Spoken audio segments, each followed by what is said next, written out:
Hello students, welcome to इंडसेड। आज हम लोग क्लास 11th का chapter number 3 motion in a plane पढ़ने वाले हैं।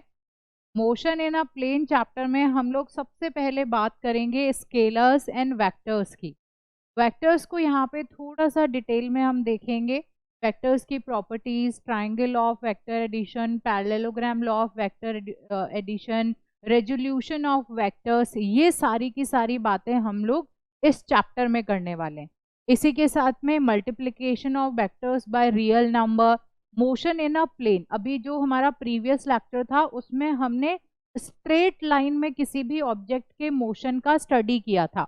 इस चैप्टर में हम बात करेंगे कि अब जो मोशन है वो प्लेन में है, मतलब एक्स कोऑर्डिनेट और वाई कोऑर्डिनेट दोनों को ध्यान में रखते हुए हम लोगों को यहाँ पे ऑब्जेक्ट के मोशन की स्टडी करनी है। मोशन इन अ प्लेन पढ़ने के बाद में हमें बात करनी है यहाँ पे motion in a plane with constant acceleration.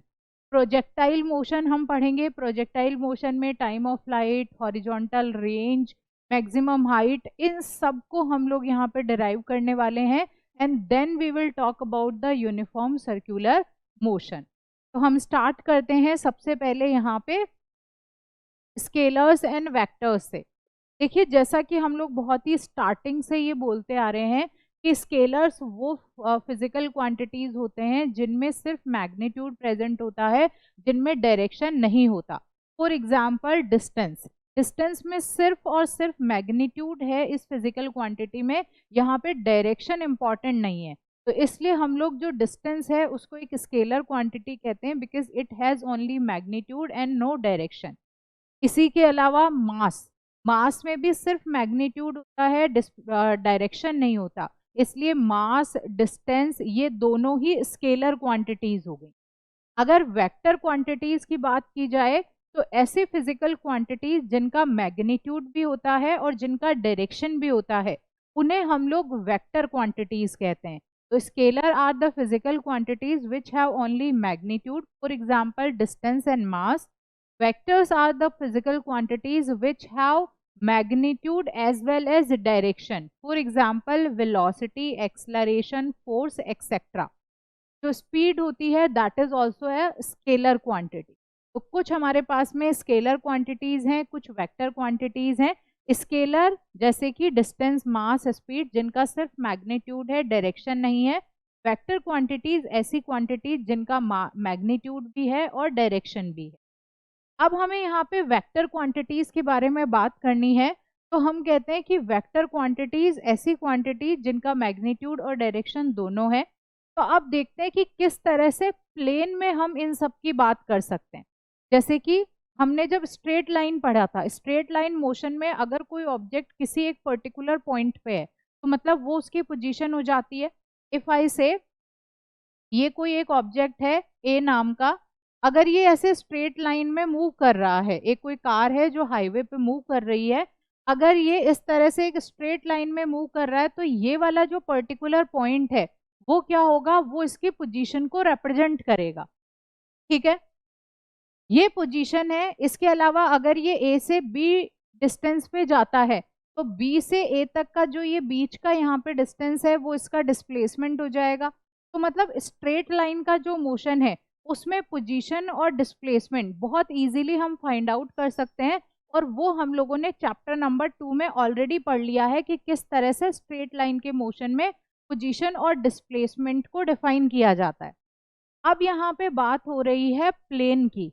Plane से हमारा मतलब है कि हमारे पास में एक एक्स कोऑर्डिनेट है और एक हमारे पास में यहाँ पे वाई कोऑर्डिनेट है। और इस एक्स और वाई के बीच में अगर हम यहाँ पे किसी पॉइंट पी पे किसी ऑब्जेक्ट को कंसीडर करते हैं तो ये वाला क्या बताएगा, ये वाला पॉइंट यहाँ पे कुछ यहाँ पे एक्स का भी यहाँ पे कंपोनेंट होगा और इस पॉइंट पे वाई का भी कोई कंपोनेंट होगा। तो मतलब अब ये ऑब्जेक्ट की पोजीशन किस में है, अब इस ऑब्जेक्ट की पोजीशन एक्स और वाई दोनों प्लेन में है। अगर कोई रियल लाइफ का एग्जांपल लें तो कैसे कह सकते हैं, जैसे कि हमारा जो फ्लोर होता है, फ्लोर में क्या होगा, एक्स डायरेक्शन भी होगा, वाई भी होगा। जैसे आप इस तरह से इमेजिन करो, ये रूम है, इस रूम में एक ये इस तरह से आपके पास में एक वॉल 1 है, this is the wall 2। This is wall 2, this is wall 1, और ये कैसा है, दिस इज द फ्लोर, और यहाँ पे ऊपर क्या होगा, ऊपर यहाँ पे रूफ होगी, इस तरह से। तो जो ये फ्लोर है इसमें हम क्या देख रहे हैं, एक कोऑर्डिनेट ये है, अगर हम इसे x ले लेते हैं, एक कोऑर्डिनेट ये y है, इसे y ले लेते हैं, तो इस फ्लोर पे जितना भी कोई भी मोशन होगा किसी भी ऑब्जेक्ट का, वो मोशन इन अ प्लेन कहलाया जाएगा। तो इस तरह के मोशन को हम मोशन इन अ प्लेन कहते हैं। या फिर हम इसको और कैसे देख सकते हैं, जैसे फॉर एग्जाम्पल हमारे पास में कोई टेबल है, उस टेबल में क्या है, अगर इस पॉइंट से, ये इसका ए पॉइंट है, ए से बी तक यहाँ तक गए, ये कैसा हो गया, ये वन डायमेंशनल मोशन हो गया, सिंगल लाइन का मोशन। अगर हम प्लेन के मोशन की बात कर रहे हैं तो हम क्या कर सकते हैं, इसका ये टेबल का एक पार्ट ये वाला कंसीडर कर लें, एक ये, तो यहाँ पे जो भी पॉइंट्स हैं वो किस में है, इस एक्स और वाई प्लेन के बीच में। और जेड डायरेक्शन कौन सा हो जाएगा, जो भी टेबल है उसका नीचे जो पाए होते हैं जिनसे वो फ्लोर पे रखी हुई रहती है, तो वो पाए जेड डायरेक्शन दिखा रहे हैं ऐसे, यहाँ पे एक इसका एक्स डायरेक्शन, एक वाई डायरेक्शन, और ऐसे जो ये फिर जो भी टेबल का हमारा सरफेस है वो क्या कहलाएगा, that will the floor of the table, और ये जो फ्लोर है यही हमारा प्लेन हो जाता है। तो प्लेन मतलब जहाँ पे एक्स और वाई दोनों कोऑर्डिनेट्स हैं और दोनों का कुछ कंपोनेंट प्रेजेंट होता है। तो अब अगर हम लोग एक्स और वाई दोनों के रिस्पेक्ट में अगर किसी ऑब्जेक्ट की पोजीशन फाइंड आउट कर रहे हैं, तो इसका मतलब अभी हम उसको वेक्टर्स की फॉर्म में यहाँ पे बता रहे हैं। जैसे ये एक्स कोऑर्डिनेट, ये वाई कोऑर्डिनेट, यहाँ पे पी पॉइंट है, और इस पी पॉइंट का जो पोजीशन है उसे हम किसी पोजीशन वेक्टर से यहाँ पे डिफाइन करेंगे, और ये वेक्टर्स की हेल्प से इसकी पोजीशन को पता किया जा रहा है। That's why we are calling it the position vector. तो ये पोजीशन वेक्टर हो गया। अब हो सकता है कि ये पॉइंट P से ऑब्जेक्ट किसी टाइम t में P डैश पे चला जाए, तो मतलब ऑब्जेक्ट ने कुछ मूवमेंट किया, कोई मोशन किया, तो यहाँ पे डिस्प्लेसमेंट हुआ। तो ये जो डिस्प्लेसमेंट है P से P डैश तक का, इसे हम कैसे फाइंड आउट करेंगे, नाम तो हमने इसे डिस्प्लेसमेंट वेक्टर दे दिया, लेकिन क्योंकि अब वेक्टर्स की बात आ रही है तो हमें पता होना चाहिए कि how we will find it out. तो डिस्प्लेसमेंट वेक्टर है, तो नए वाला जो पॉइंट आया वहां पे ये पोजीशन वेक्टर आर डैश हमने ले लिया। अब ये जो डिस्प्लेसमेंट है पी डैश माइनस पी, इसको हम फाइंड आउट कर सकते हैं आर डैश माइनस आर से। अगर नए पोजीशन वेक्टर को पुराने वाले पोजीशन वेक्टर से माइनस कर देते हैं तो हमारे पास में ये वाला डिस्प्लेसमेंट वेक्टर आ जाता है। तो are dash minus r will give us the displacement vector. Displacement जो होता है हमारा, वो सिर्फ और सिर्फ फाइनल और इनिशियल पोजीशन पे डिपेंड करता है। ये नहीं डिपेंड करता कि इसने पाथ कौन सा यहाँ पे ट्रैवल किया है, तो ये पूरे पाथ पे डिपेंड नहीं करेगा, ये सिर्फ इनिशियल और फाइनल पोजीशन पे डिपेंड करेगा। तो अगर हम इनिशियल और फाइनल पोजीशन के पोजीशन वेक्टर्स हमें पता हो तो हम डिस्प्लेसमेंट वेक्टर को बहुत इजीली फाइंड आउट कर सकते हैं। तो these are the position and displacement vector. Position and displacement vector के बाद हम बात करते हैं इक्वालिटी ऑफ वेक्टर्स की। इक्वालिटी ऑफ वेक्टर से हमारा मतलब है कि कोई भी दो वेक्टर्स इक्वल तब कहलाए जाएंगे जब उनका मैग्नीट्यूड और डायरेक्शन सेम है। अगर हमारे पास में कोई भी दो वेक्टर है, दोनों का मैग्नीट्यूड भी सेम है और दोनों का डायरेक्शन भी सेम है, तो हम कहेंगे कि वो वेक्टर्स इक्वल है, अदरवाइज वो वेक्टर्स इक्वल नहीं होंगे। जैसे कि फॉर एग्जाम्पल इस फर्स्ट एग्जाम्पल में हमारे पास में एक ए वेक्टर है और दूसरा ये बी वेक्टर है। जो ए वेक्टर है उसका मैग्नीट्यूड ज़्यादा है, बी वेक्टर का मैग्नीट्यूड कम है। इसका ज़्यादा है, यहाँ से यहाँ तक मैग्नीट्यूड है, इसका यहाँ से यहाँ तक है, तो मैग्नीट्यूड ज़्यादा हो गया ए का। लेकिन अगर डायरेक्शन को देखें तो दोनों का ही डायरेक्शन सेम है, तो यहाँ पे डायरेक्शन सेम है लेकिन इन दोनों का मैग्नीट्यूड सेम नहीं है, इसलिए ए और बी ये दोनों वेक्टर सेम नहीं होंगे। अब हम आगे चलते हैं। दूसरे एग्जाम्पल में जो ये ए वेक्टर और बी वेक्टर है, इन दोनों का मैग्नीट्यूड सेम है लेकिन दोनों का डायरेक्शन अलग अलग है।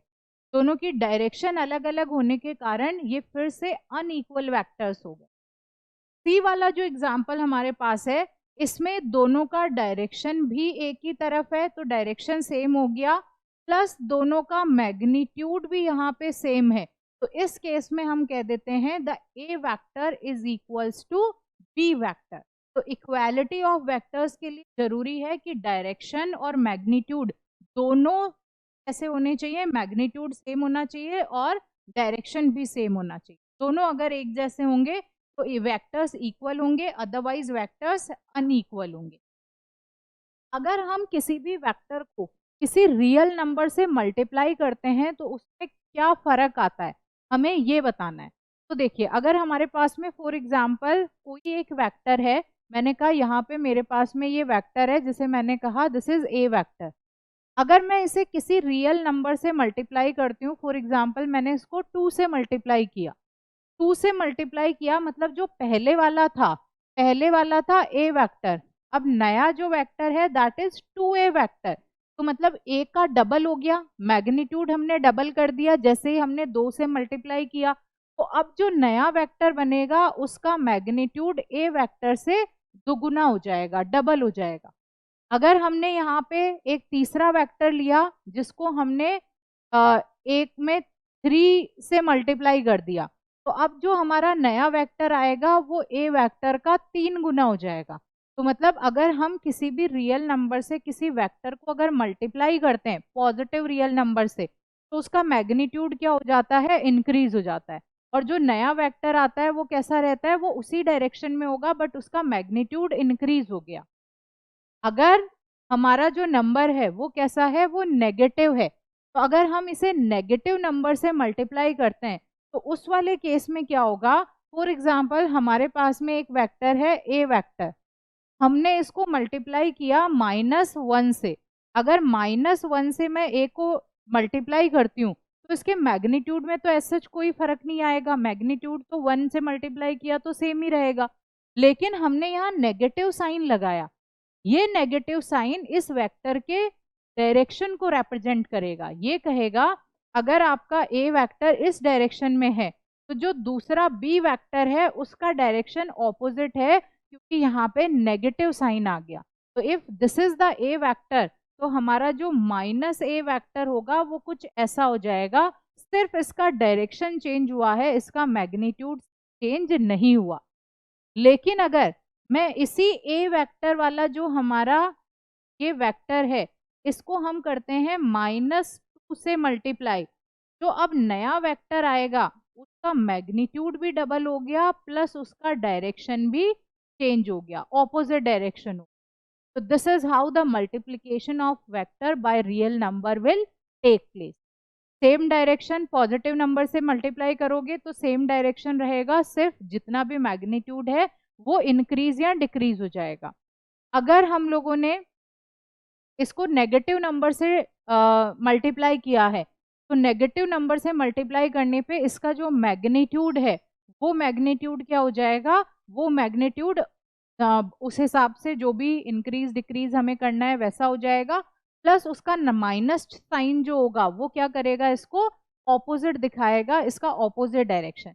अब डिक्रीज से कहने से मेरा क्या मतलब है, जैसे मैंने कहा ये ए वेक्टर था, फॉर एग्जाम्पल मैंने इसको 1/2 से मल्टीप्लाई कर दिया, तो 1/2 से मल्टीप्लाई करेंगे तो ये छोटा हो गया ना मैग्नीट्यूड। तो मैं जो कह रही हूँ ना आपको कि अगर हम किसी भी नंबर से इसको मल्टीप्लाई करते हैं तो ये क्या हो जाता है, ये मैग्नीट्यूड इसका इंक्रीज हो जाता है। और अगर पॉजिटिव नंबर है तो सेम डायरेक्शन, नेगेटिव नंबर होगा तो ऑपोजिट डायरेक्शन इसका आएगा और मैग्नीट्यूड में अकॉर्डिंगली चेंज आ जाएगा। तो this is how the multiplication of vectors will take place. अब बात आती है addition and subtraction of vectors. हम वेक्टर्स को किस तरह से ऐड और सब्ट्रैक्ट कर सकते हैं। हमारे पास में सबसे पहले triangle law of vector addition है। Triangle law of vector addition में हम क्या करते हैं, फॉर एग्जाम्पल हमारे पास में कोई भी दो वेक्टर है, एक ये वेक्टर है हमारे पास में ए और एक हमारे पास में यहाँ पे बी वेक्टर है। तो सबसे पहला काम हमें क्या करना पड़ेगा, जो हमारा ए वेक्टर है, ठीक है, हम उसको उसी जगह पे रखेंगे, इसको चेंज नहीं करेंगे। अब हम जो दूसरा वेक्टर है जो बी वेक्टर है उसको उसी डायरेक्शन में ऐसे यहाँ से उठाएंगे और उठा के इसकी जो टेल है, ठीक है, इसकी टेल को क्या करेंगे, इस ए वेक्टर के हेड पे यहाँ पे लगा देंगे, ठीक है। तो हमने इस बी वेक्टर को यहाँ से उठाया, उठा के हमने इसको यहाँ ऐसे रख दिया। तो जो बी वेक्टर है उसकी टेल और ए वेक्टर का हेड, कोई भी जो वेक्टर होता है उसका रिप्रेजेंटेशन कुछ इस तरह से किया जाता है। ये वाला जो पोर्शन है इसे हम टेल ऑफ द वेक्टर कहते हैं, इसे हम हेड ऑफ द वेक्टर कहते हैं। तो अगर हमारे पास कोई दो वेक्टर है और उन्हें हमें ऐड करना है, तो हम क्या करेंगे, पहला वाला जो वेक्टर है के हेड पे दूसरे वाले वेक्टर की टेल को अटैच कर देते हैं। तो यहाँ पे हमने एक वेक्टर लिया और उसके हेड पे हमने दूसरा वेक्टर यहाँ पे लगा दिया, डायरेक्शन चेंज नहीं करना, सिर्फ उसको शिफ्टिंग कर दी, यहाँ से उठा के यहाँ रख दिया। अब क्या करेंगे, जो पहला वाला वेक्टर है उसकी टेल और दूसरे वाले वेक्टर के हेड को कनेक्ट कर देंगे। जब इनको कनेक्ट करेंगे तो हमारे पास जो नया वेक्टर मिलेगा that will be the resultant vector, और ये रिजल्टेंट वेक्टर किसके बराबर होता है, it is equals to A vector plus B vector. ये इस तरह से हमारे पास आएगा।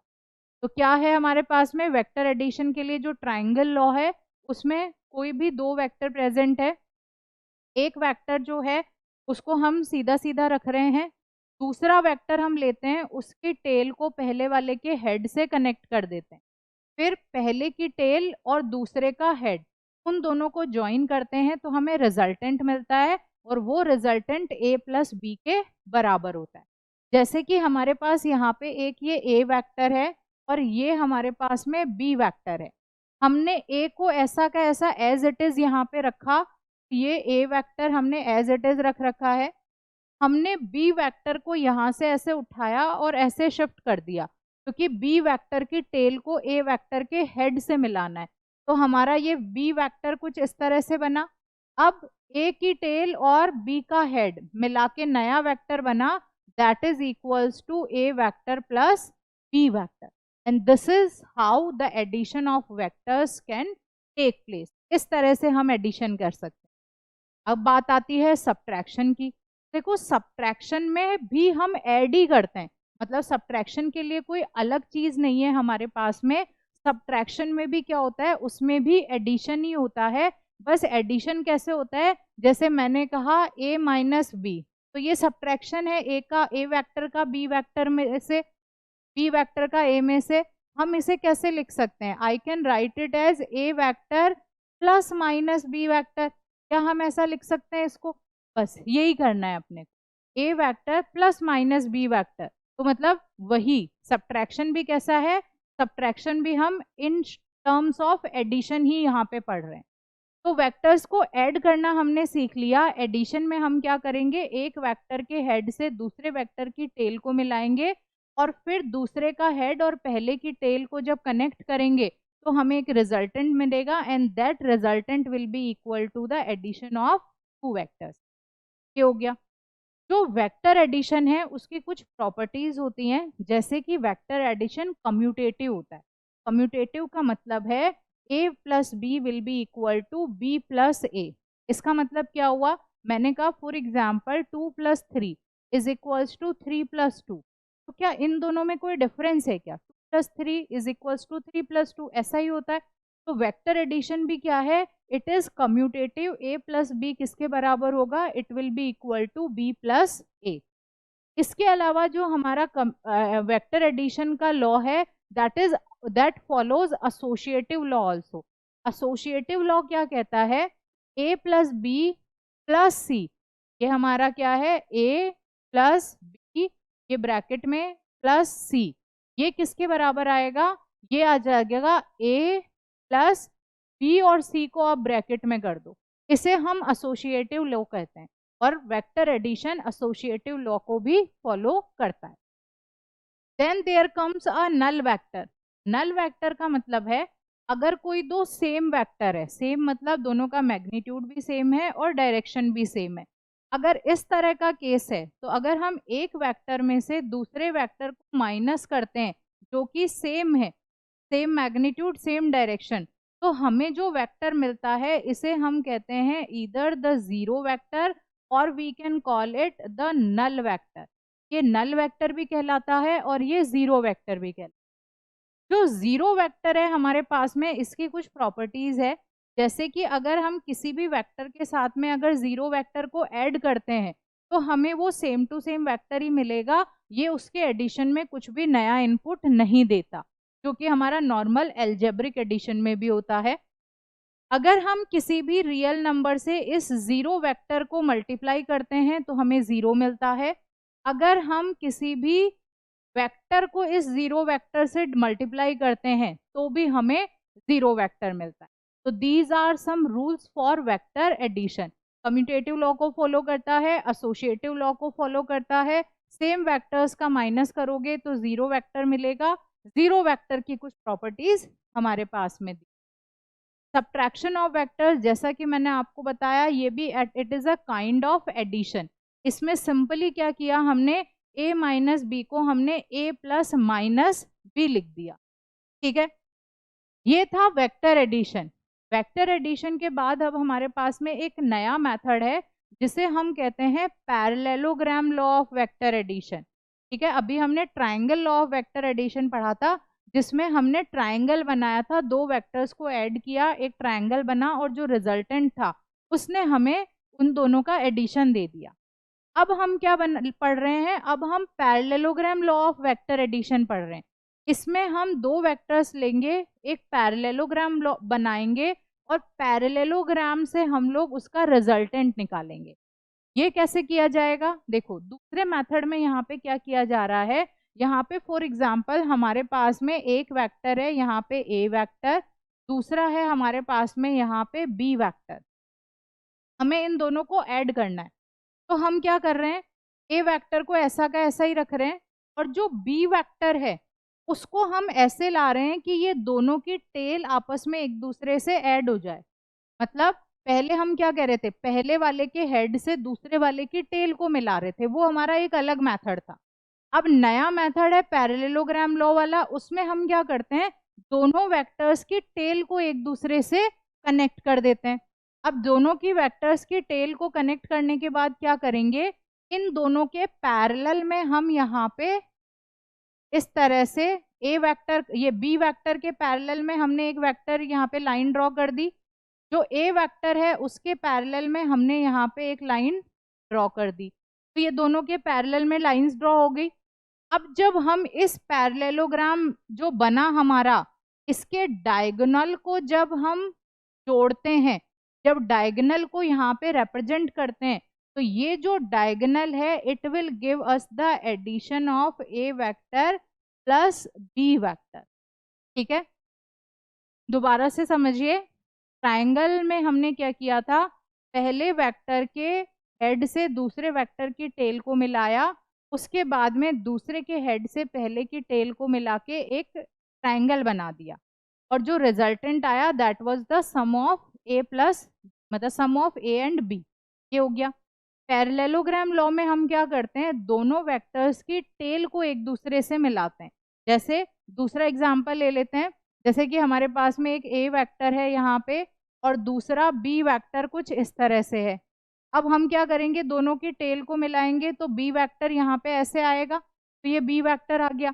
अब आपको क्या करना है, टेल को मिलाने के बाद में बी के पैरेलल में एक लाइन ड्रॉ करनी है, ए के पैरेलल में लाइन ड्रॉ करनी है, तो ये पैरेललोग्राम बन गया। अब इस पैरेललोग्राम की जब आप डायगोनल को यहाँ पे ड्रॉ करेंगे, ये जो डायगोनल है it will give us the resultant of A plus B.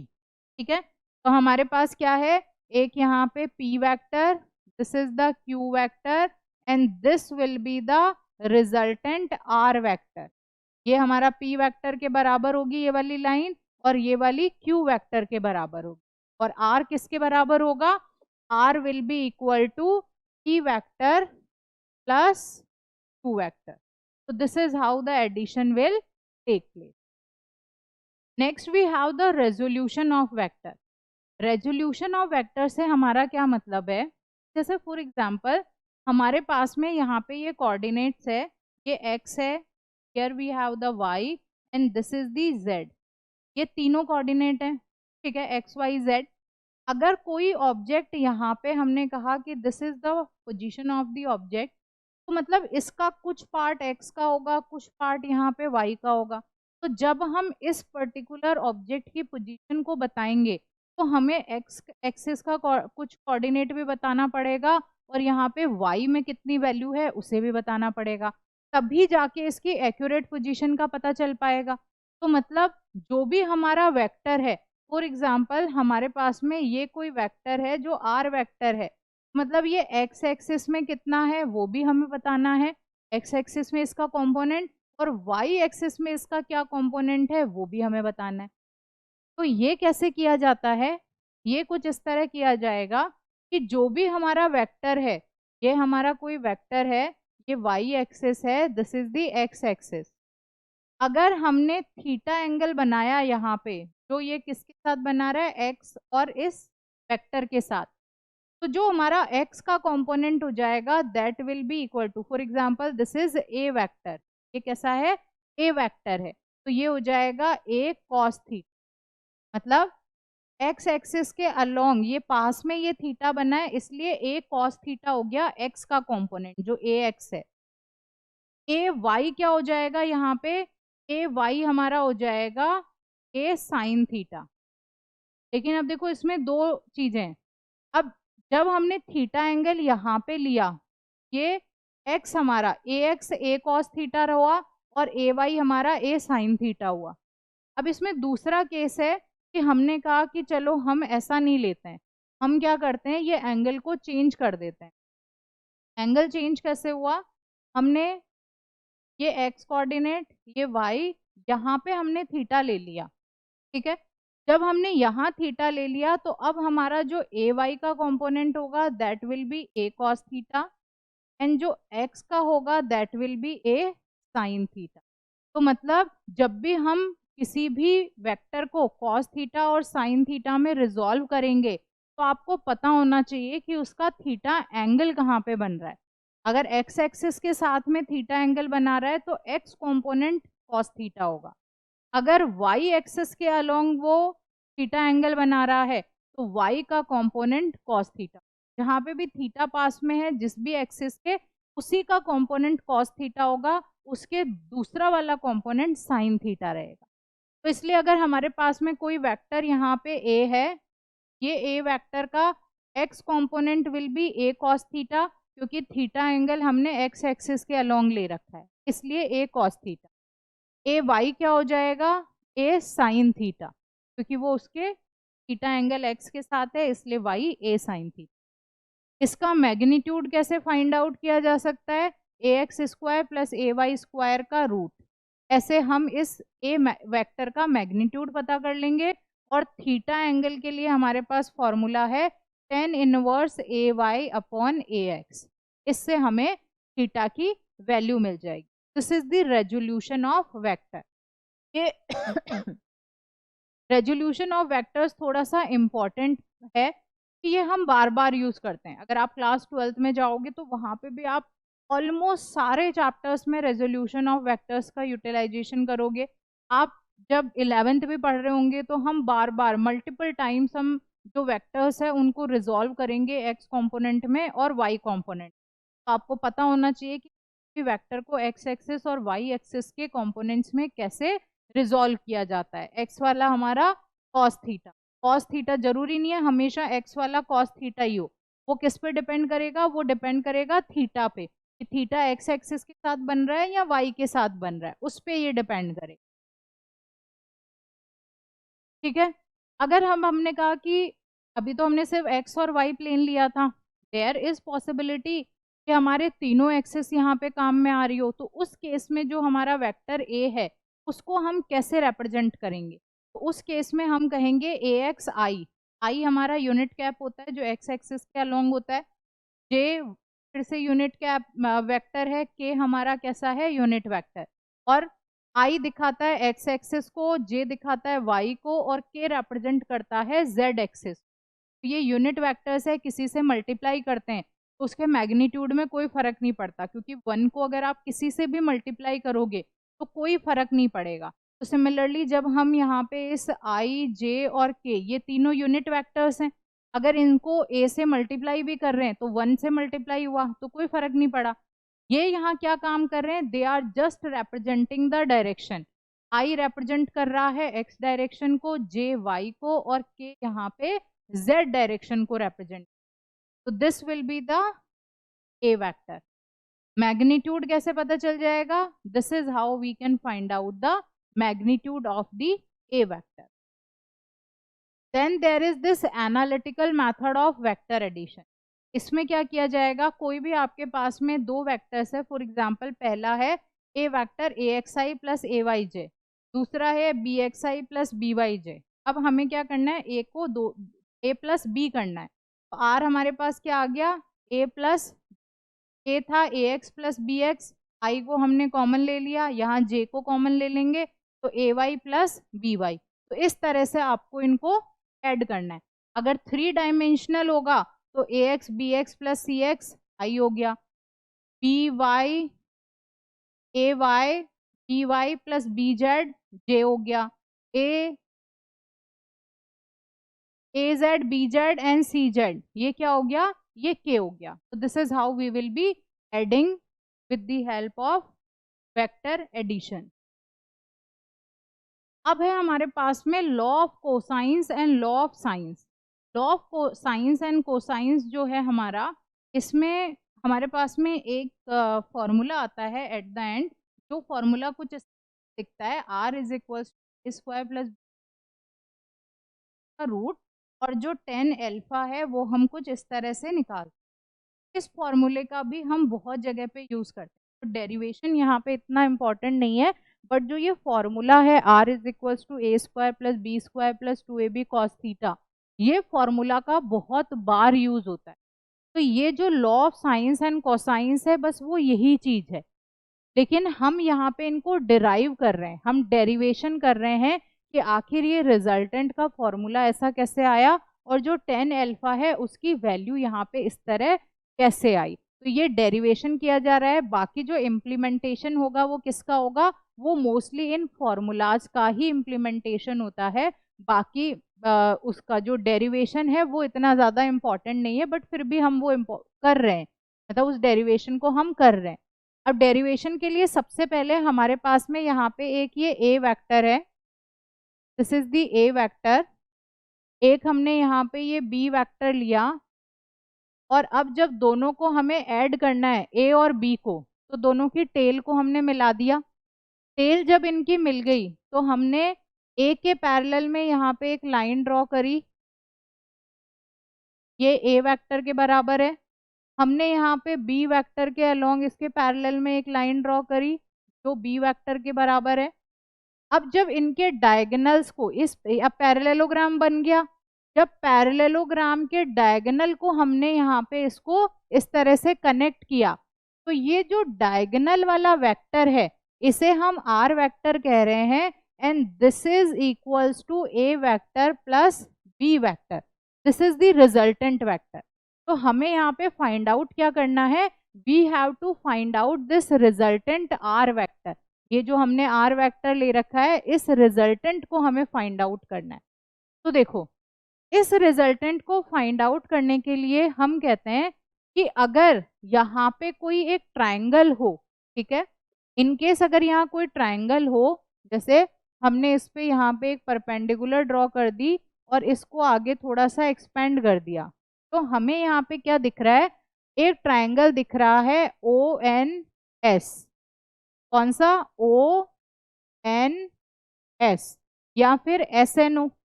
ये जो SNO ट्राइंगल है उसमें R वेक्टर क्या है, हाइपोटेन्यूस, SN क्या है, परपेंडिकुलर, और ON क्या है, बेस। अगर हमें R वेक्टर चाहिए तो हम यहाँ पे पाइथागोरस थ्योरम का यूज कर सकते हैं। पाइथागोरस थ्योरम क्या कहती है कि ये R स्क्वायर किसके बराबर होगा, perpendicular square plus base square के बराबर होता है। यही कहती है हमारी हाइपोटेन्यूस जो पाइथागोरस थ्योरम है, H square is equals to P square plus B square. अगर सिर्फ एच चाहिए तो हम इसका रूट कर देंगे, perpendicular square plus base square का रूट।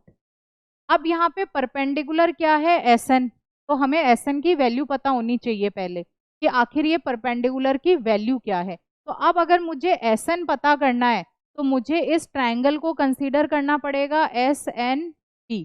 अब देखो मेरे पास में इस SNP जो वो ट्रायंगल है, इसमें ये एंगल थीटा है, ये है मेरा बी वेक्टर के बराबर, मुझे SN पता करना है। तो मतलब मुझे परपेंडिकुलर और हाइपोटेन्यूअस इन दोनों के बीच में रिलेशन देखना है। तो परपेंडिकुलर और हाइपोटेन्यूअस इन दोनों का रिलेशन साइन थीटा देता है। साइन थीटा क्या कहता है, परपेंडिकुलर अपॉन हाइपोटेन्यूअस, ये होता है। परपेंडिकुलर क्या है, SN, हाइपोटेन्यूअस क्या है, ये बी वेक्टर, ठीक है। तो मेरे पास में इस यहां से SN की वैल्यू क्या आ जाएगी, बी साइन थीटा। तो मुझे SN मतलब SN जो परपेंडिकुलर है वो तो मिल गया यहाँ से, this is B sine theta. अब मुझे क्या चाहिए, अब मुझे ये बेस चाहिए। बेस क्या है, ON के बराबर।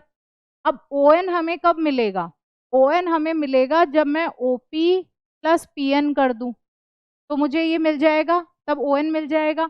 OP किसके बराबर है, A वेक्टर के बराबर। तो मतलब अब मुझे सिर्फ और सिर्फ ये PN की वैल्यू पता करनी है।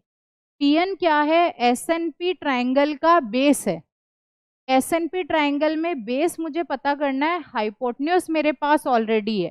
तो बेस और हाइपोटेन्यूस में कौन सा रिलेशन है, इसमें रिलेशन है cos theta is equals to base upon hypotenuse. Base है PN, हाइपोटेन्यूस है यहाँ पे, हाइपोटेन्यूस यहाँ पे है B। तो PN की वैल्यू आ जाएगी B कॉस थीटा। तो हमने यहाँ पे PN की वैल्यू लिख दी B कॉस थीटा। तो यहाँ से ON भी मिल गया। अब जो ये बेस है, ON किसके बराबर है, बेस के बराबर। तो हम क्या इसको लिख सकते हैं, A vector plus B cos theta और इसका होल स्क्वायर, ठीक है। हमारे पास क्या आ गया, हमारे पास में रिजल्टेंट आ गया, रिजल्टेंट का स्क्वायर आ गया B साइन थीटा का square plus A plus B cos theta का स्क्वायर, ये हमारे पास आया। अगर अब हम इसे और फर्दर सॉल्व करते हैं, अब हम अगर इसे फर्दर सॉल्व करते हैं तो फर्दर सॉल्व करने पे हमारे पास में क्या आएगा, यहीं पे कर लेते हैं एक बार हम इसको solve. We have the space over here, तो we will do it over here only. देखो इसको अब सॉल्व कर रहे हैं, R square is equals to B square sine square theta plus A plus B cos theta का whole square, ये है हमारे पास में। हम इसे सॉल्व करेंगे तो क्या आ जाएगा, ये तो ऐसा ही रहेगा, प्लस इसमें हम आइडेंटिटी लगा रहे हैं, ए प्लस बी का होल स्क्वायर होता है A square plus B square plus 2AB के बराबर। तो यहाँ पे इसके ऊपर ये लग जाएगी हमारे पास में आइडेंटिटी। तो ये क्या बन गया, this is A square plus B square cos square theta plus 2AB cos theta. और यहाँ पे हमारे पास में क्या था, यहाँ पे है हमारे पास B square sine square theta, तो B square sine square theta. अगर मैं इस बी स्क्वायर साइन थीटा और B square cos square theta इन दोनों को एक साथ ले लूं तो ये मेरे पास क्या आ जाएगा, B square sine square theta plus cos square theta. B square को हमने कॉमन ले लिया, बचा क्या, A square plus 2AB cos theta, और ये किसके बराबर है, आर के बराबर। अब देखो एक आइडेंटिटी है जो क्लास 10th में हमने पढ़ी थी, sine square theta plus cos square theta, it is equal to 1। किसके बराबर होती है ये, 1 के बराबर होती है। तो हमारे पास में आर स्क्वायर किसके बराबर आ गया, B square plus A square plus 2AB cos theta. अगर यहाँ से हम इस स्क्वायर को हटा देते हैं तो ये क्या हो जाएगा, ये रूट हो जाएगा। तो हमारे पास में रिजल्टेंट निकालने के लिए फॉर्मूला क्या आ गया, A square plus B square plus 2AB cos theta, ये हमारे पास में रिजल्टेंट आ गया, ठीक है। और यही फॉर्मूला हमने यहाँ पे देखा था, this is the resultant. I hope आप लोग अब इसको डिराइव कर पाओगे कि हमने इसको डिराइव कर लिया। अब हमें क्या चाहिए, now we need this relationship. इस रिलेशन के लिए हमें कंसीडर करना है OSN और PSN को, ठीक है।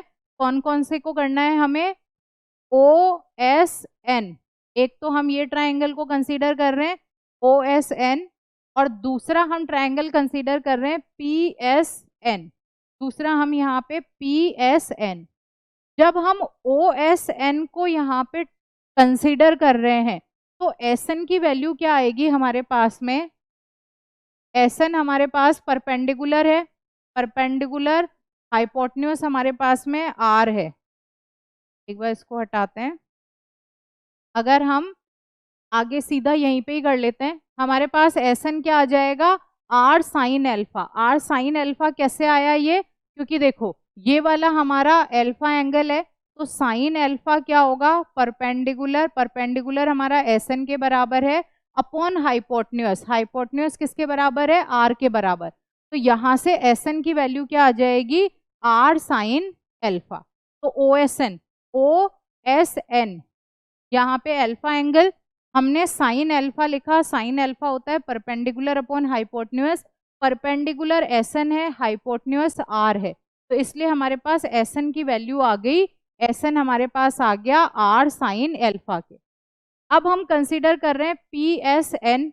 PSN में अगर हम किसकी यहाँ पे देखते हैं, PSN में अगर हम लोग यहाँ पे फिर से SN की वैल्यू देखते हैं, तो SN की वैल्यू फिर से हम यहाँ पे साइन थीटा लगा देंगे, तो साइन थीटा की वैल्यू क्या होगी, perpendicular SN upon hypotenuse that is B, तो SN की वैल्यू आ जाएगी B साइन थीटा, तो B साइन थीटा ये हमारे पास आ गया B साइन थीटा।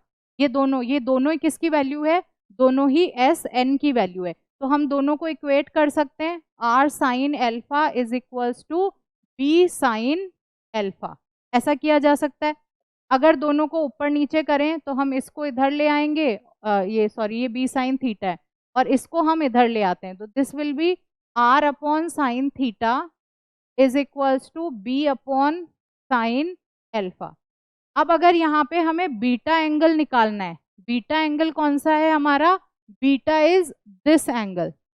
अगर बीटा एंगल निकालना है तो एक परपेंडिकुलर यहाँ पे ड्रॉ करेंगे हम PM, और ट्रायंगल कौन सा कंसीडर कर लेंगे हम लोग यहाँ पे PSM। इस ट्रायंगल को कंसीडर करके हम बीटा की वैल्यू निकालेंगे, और वो किसके बराबर आ जाएगी, यहाँ पे साइन बीटा की कुछ इस तरह से वैल्यू आ गई। तो इन तीनों को हमने इक्वेट कर दिया। अब आता है टेन अल्फा। टेन अल्फा कैसे निकलेगा, देखो this is the angle alpha, alpha angle दिख रहा है आप लोगों को, this is angle alpha, alpha है, हमें क्या चाहिए, टेन अल्फा। टेन का फॉर्मूला क्या होता है, tan alpha perpendicular upon base. Tan alpha में आप देखो परपेंडिकुलर है SN, बेस है OP प्लस PN, तो हम इसमें लिख रहे हैं SN परपेंडिकुलर, बेस है OP प्लस PN, तो ये SN हो गया, और OP प्लस PN, OP क्या है हमारा A वेक्टर, और PN किसके बराबर आया था, B साइन थीटा के बराबर आया था, तो हम इसको B कॉस थीटा के बराबर, this was B cos theta, और SN किसके बराबर आया हमारे पास में, B साइन थीटा, ये पहले ही निकाल लिया था हमने, जो SN की वैल्यू साइन थीटा वाला फॉर्मूला लगा के निकाली थी, और ये हमारे पास आ गया B sign theta upon A plus B cos theta. ये जो दोनों फॉर्मूले हैं इन्हीं को हम लोग law of sines and cosines कहते हैं, और इन दो फॉर्मूलाज का ही हम बार बार यूटिलाइजेशन करेंगे जब भी आगे पढ़ेंगे उस टाइम में।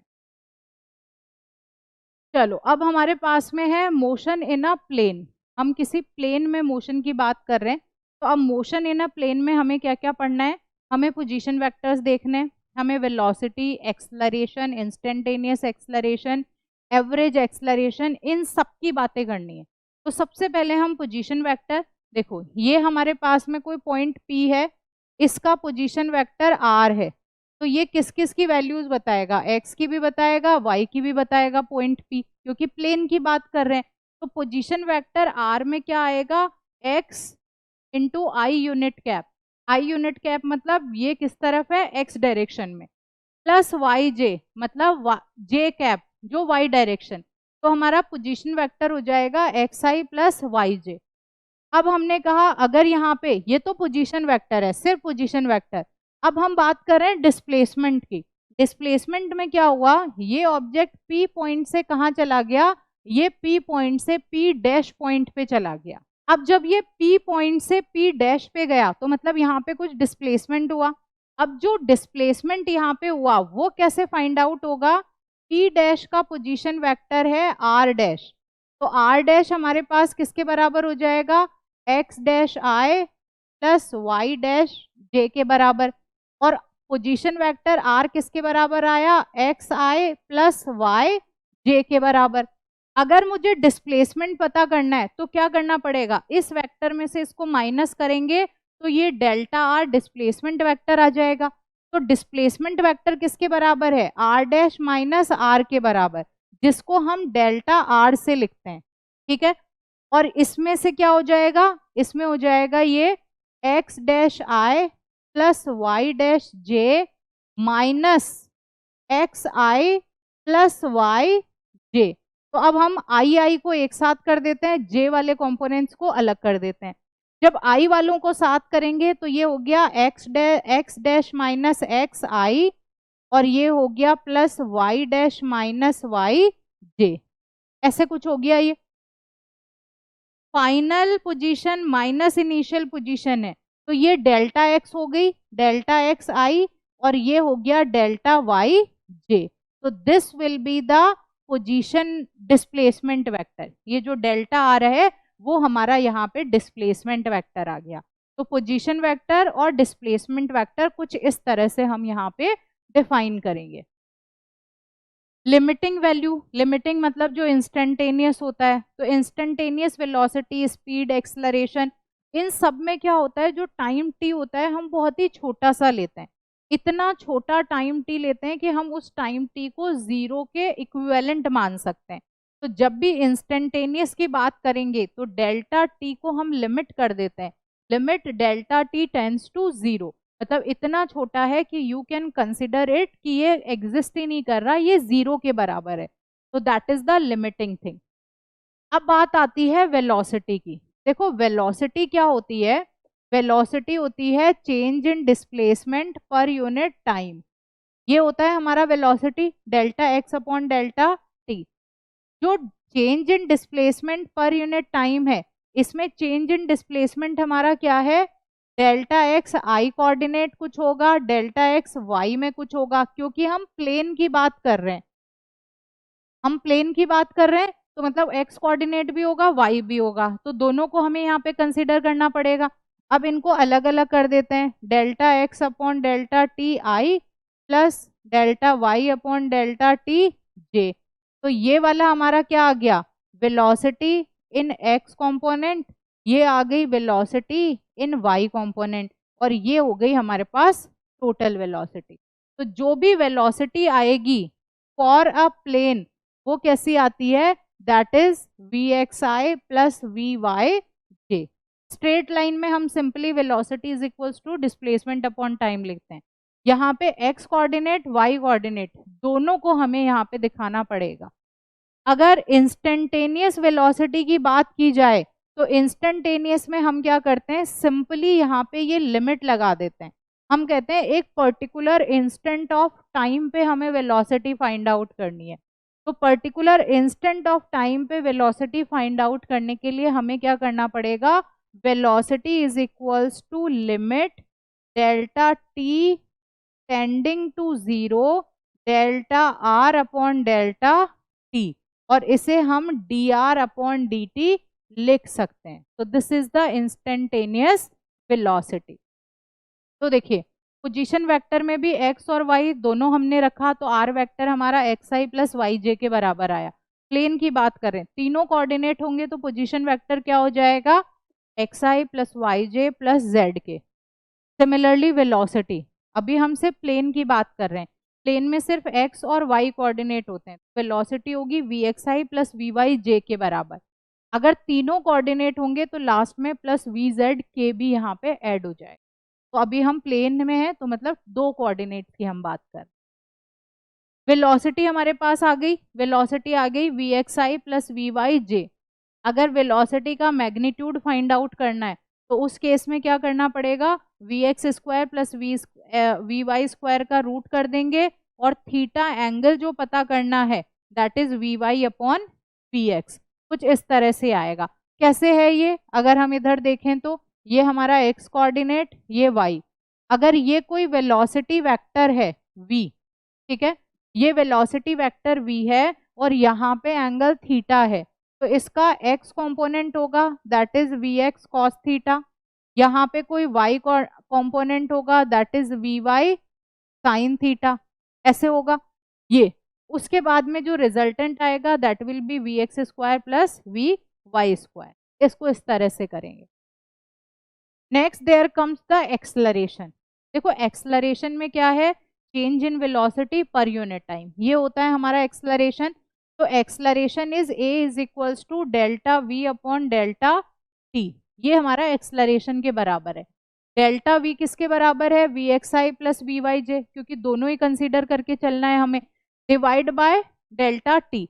अब इन दोनों को अलग अलग कर देते हैं। अलग अलग करेंगे तो क्या हो जाएगा, V X upon delta T plus delta V Y upon delta T, यहाँ जे कैप, ये I V X upon delta T, change in velocity पर यूनिट टाइम। तो एक्सलरेशन हो गया चेंज इन वेलोसिटी पर unit time, acceleration J cap.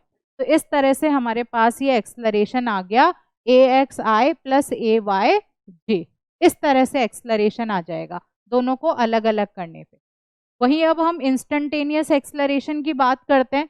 तो instantaneous acceleration में क्या करेंगे, हम यहाँ पे लिमिट लगा देंगे, limit delta T tends to 0 delta V upon delta T V X I V Y T. ये फिर से हमने सारा किया। जब यहाँ लिमिट लगी हुई है तो ये लिमिट वाली वैल्यू किस में चेंज हो जाएगी, D V X upon D T में। ये चेंज हो जाएगा पूरा का पूरा D V Y upon D T में। तो हमने यहाँ पे I D V X upon D T, यहाँ J D V Y upon D T, तो ये ए एक्स आई आ गया, ये ए वाई जे आ गया। तो इंस्टेंटेनियस एक्सलरेशन भी ऐसे ही निकलेगा और नॉर्मल एक्सलरेशन है वो भी कुछ इसी तरह से हम निकाल लेंगे एक्स और वाई प्लेन में। इंस्टेंटेनियस मतलब एक पर्टिकुलर इंस्टेंट ऑफ टाइम पे, जहाँ पे जो हमारा टाइम है उसको हम बहुत, जो चेंज इन टाइम है, चेंज इन टाइम से मतलब हुआ 9:01 पे कुछ एक्सलरेशन था, अब 9:02 पे कुछ और हमारा एक्सलरेशन है। तो मतलब जो टाइम है 2-1, मतलब जो 1 सेकंड से भी कम का टाइम है, वो इतना छोटा टाइम है कि हम उसे नेग्लेजिबल मान सकते हैं। ठीक है, हमने स्ट्रेट लाइन के मोशन के लिए कुछ इक्वेशंस ऑफ मोशन पढ़ी थी। वो इक्वेशंस ऑफ मोशन क्या थी, v is equals to U plus A T, s is equals to U T plus half A T square and 2as is equals to we square minus you square. ये तीन equations हमने पढ़ी जब हमने equation of motion पढ़ा। हमें अब क्या करना है, इन्हीं तीन इक्वेशंस को मोशन इन अ प्लेन के रिगार्ड करना है। अब जब प्लेन में बात करेंगे तो मतलब एक्स एक्सिस के लिए अलग निकालेंगे, वाई एक्सिस के लिए हम इसको अलग से लिखेंगे। तो पहली वाली इक्वेशन को एक्स और वाई दोनों कंपोनेंट्स में लिखते हैं। तो it is V X is equals to U X plus A X T, V Y is equals to you Y plus A Y T. ये हो गई। अब हम दूसरी इक्वेशन करते हैं। दूसरी इक्वेशन हो जाएगी S X is equals to U X T plus 1/2 A X T square. Y के लिए करेंगे तो क्या हो जाएगा, U Y T plus 1/2 A Y T square. Similarly 2ax S is equals to we square minus you square, तो ये भी हो जाएगा 2ax S X is equals to V X square minus U X square. Y के लिए हो जाएगा 2ay S Y is equals to V Y square minus V X square. तो this will be the motion in a plane with constant acceleration. तो ये तीनों equations of motion को X और वाई के कोऑर्डिनेट्स में जब आप लिखोगे तो वो motion in a plane with constant acceleration आपको दे देगा। अब बात आती है हमारे पास में प्रोजेक्टाइल मोशन की।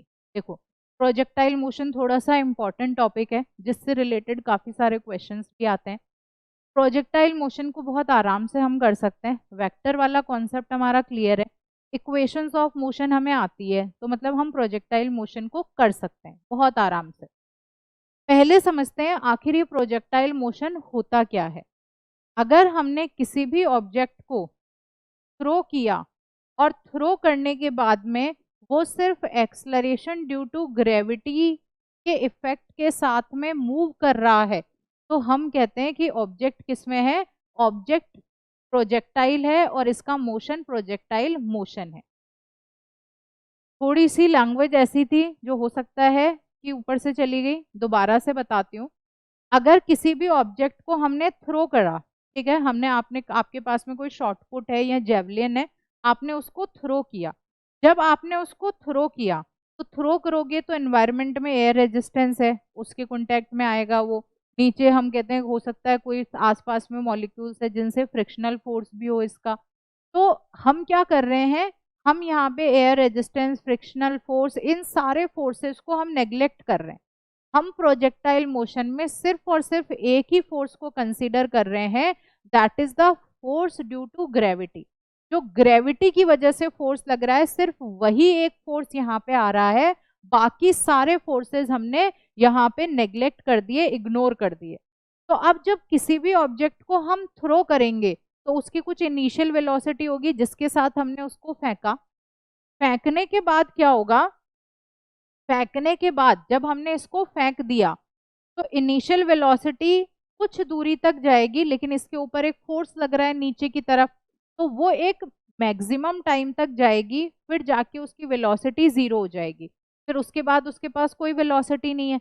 जब उसके पास कोई वेलोसिटी नहीं है तो अब एक्सलरेशन ड्यू टू ग्रेविटी की वजह से ये ऑब्जेक्ट क्या होगा, ये नीचे की तरफ गिरेगा। अब इसके ऊपर सिर्फ ग्रेविटी की वजह से फोर्स लग रहा है, उसकी वजह से ये नीचे आ रहा है। तो ऐसा जो भी मोशन होता है उसे हम प्रोजेक्टाइल मोशन कहते हैं, और जो ऑब्जेक्ट हमने थ्रो किया है that is projectile, that is known as projectile.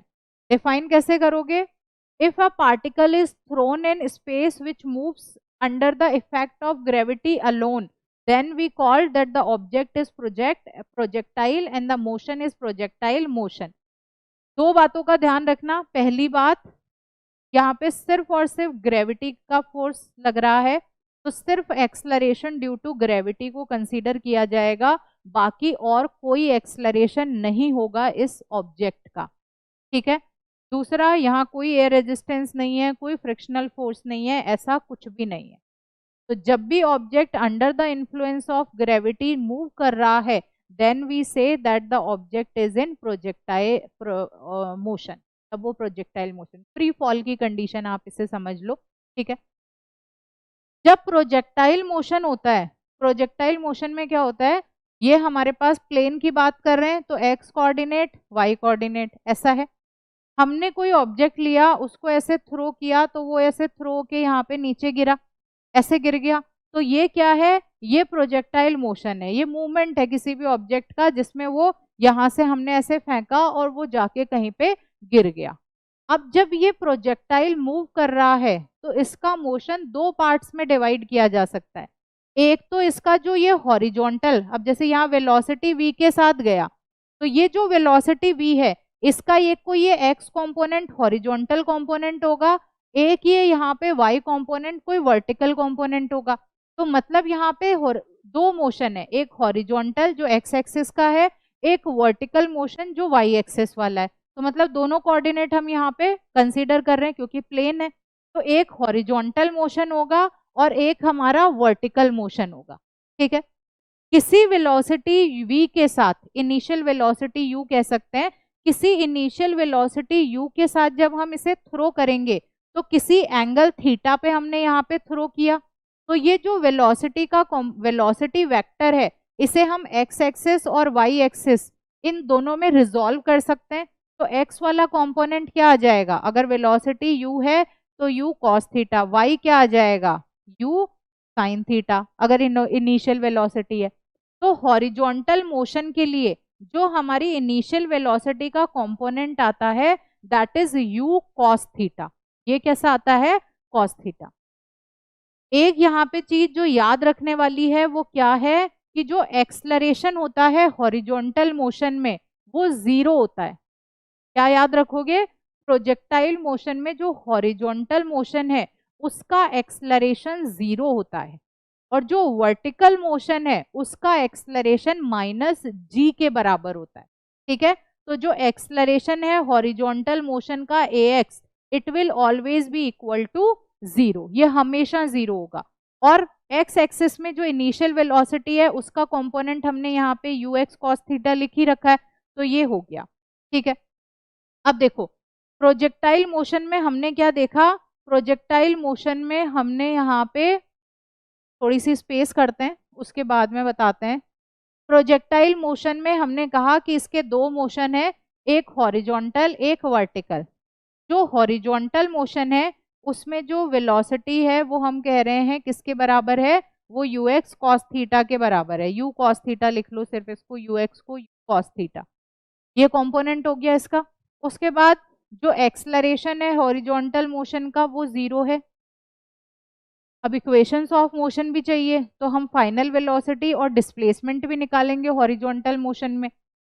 ये तो इनिशियल वेलोसिटी हो गई, ये एक्सलरेशन हो गया। फाइनल वेलोसिटी के लिए हमारे पास में एक फॉर्मूला है u प्लस at, ये फॉर्मूला है हमारे पास में जिससे हम फाइनल वेलोसिटी फाइंड आउट करते हैं इक्वेशन ऑफ मोशन। यहाँ पे इनिशियल वेलोसिटी क्या है u cos थीटा, लेकिन एक्सलरेशन क्या होता है हॉरिजॉन्टल में, एक्सलरेशन क्या होता है हमारे पास में हॉरिजॉन्टल में जीरो। तो यहाँ पे जो वेलोसिटी आएगी वो क्या आएगी u cos थीटा। अब हम डिस्प्लेसमेंट निकालते हैं। डिस्प्लेसमेंट के लिए हमारे पास फॉर्मूला है ut plus half at square. तो वेलोसिटी u cos थीटा आ गई। अब हम डिस्प्लेसमेंट निकाल रहे हैं। डिस्प्लेसमेंट में ut मतलब u आ गया cos theta into T plus half at square. Acceleration तो जीरो हो गया ना, हॉरिजॉन्टल मोशन में एक्सलरेशन जीरो है तो ये जीरो हो जाएगा। जब ये जीरो हो गया तो डिस्प्लेसमेंट क्या आ गया हॉरिजॉन्टल मोशन के लिए u cos theta into T. तो हॉरिजॉन्टल मोशन का एक्सलरेशन जीरो है, वेलोसिटी u cos थीटा के बराबर है और डिस्प्लेसमेंट किसके बराबर है u cos theta into T के बराबर है। ये चीजें हमें ध्यान रखनी है। अब हम वर्टिकल मोशन की बात करते हैं। देखो अब हमारे पास में जो ये हमारा प्रोजेक्टाइल है, प्रोजेक्टाइल जो है हमारे पास में, ये प्रोजेक्टाइल कुछ इस तरह से जा रहा है, कुछ इस तरह से। जब ये प्रोजेक्टाइल ऐसे जा रहा है तो इसकी कुछ वेलोसिटी है, लेकिन ये वेलोसिटी वेक्टर v है। हमने कहा थीटा एंगल से हमने इसको थ्रो किया, वेलोसिटी v थी। हॉरिजॉन्टल कंपोनेंट हमारा u cos थीटा आ गया, वर्टिकल कंपोनेंट u sin थीटा आ गया। ये अभी अभी हमने सीखा है रेजोल्यूशन ऑफ वेक्टर से। तो हमने x और y में वेलोसिटी वेक्टर को कुछ ऐसे कर दिया।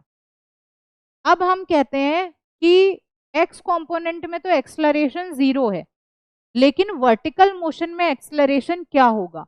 तो देखो वर्टिकल मोशन में हम कह रहे हैं कि यहाँ पे कोई एयर रेजिस्टेंस नहीं है, कोई फ्रिक्शन नहीं है, कोई दूसरा फोर्स ही नहीं लग रहा, कोई फोर्स नहीं लग रहा, सिर्फ एक ही फोर्स लग रहा है और वो फोर्स कौन सा है, ग्रेविटी का फोर्स।